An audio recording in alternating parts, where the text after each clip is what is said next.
Hey folks, I just wanted to do a quick video here on how to keep your rechargeable batteries basically living forever and lasting forever. And I'm not talking about lithium batteries. I'm talking about your traditional, what are they, nickel metal hydride or whatever. These guys right here, those guys. Anyhow,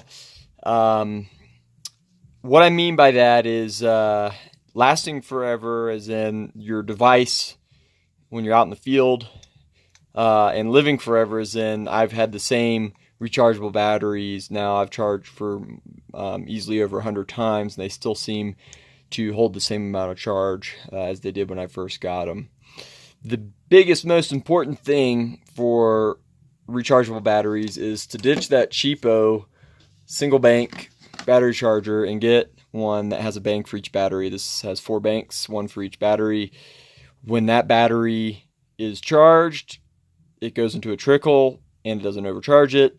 Also, sometimes what you'll have, if you have just a single bank, 2 or 3 batteries might charge and it says, okay, we're at the right voltage, you're charged, and it'll give you the green light because it doesn't tell you much else.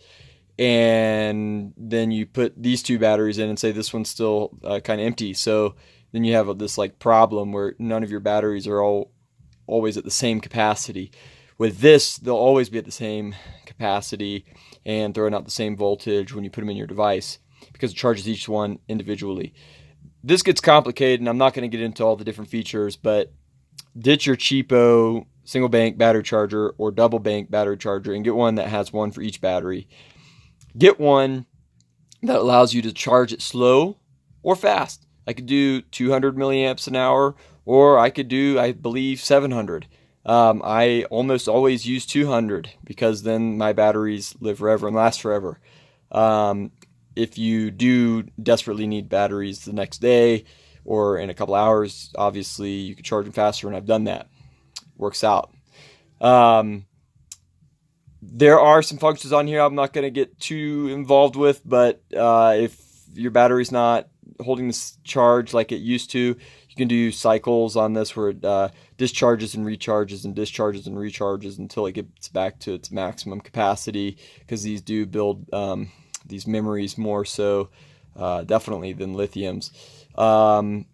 Now the other element to this is the battery choice. I honestly, I've used like Amazon Basics rechargeable batteries, and if you have a decent charger like this, they actually work really well. I use them in my headlamp, and going through batteries, those AAAs in your headlamp all the time, it really eats you up. But going through rechargeable batteries all the time because you have a single bank charger also eats you up.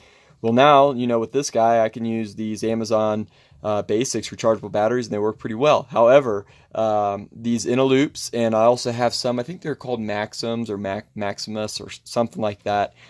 Just look online for the most recent review on battery brands, but the upper level, these are like $20 a 4-pack batteries with a high rate. These are, 1900 milliamp hours. So that's a pretty good amount of energy stored in that one little battery. But aside from that, the construction of them is really solid.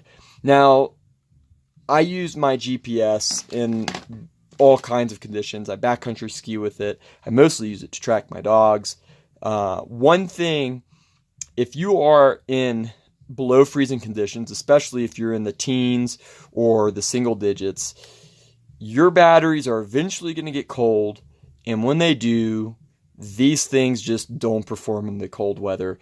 Lithiums do much, much better, but unfortunately not all of our devices have lithium batteries, and honestly that's probably a good thing, because I like carrying a bunch of these rechargeable nickel metal hydrides and just throwing them in as I need them and not worrying about the extreme cost of the batteries or the fact that they could explode or whatever have you. And then when I travel on a plane or whatever, it's not a big deal. So I kind of like the versatility of the standard batteries. But anyways, that's a wrap. Hopefully you guys getting jaded from these crappy battery chargers will consider forking up the 20 or 30 bones to get this guy, 20, 30 bucks, or something similar. This is a lacrosse, and This is my second one. I love my first one so much. I broke it. I ordered a new one. I fixed the old one, so I have two because I fixed it. So, but these things are great.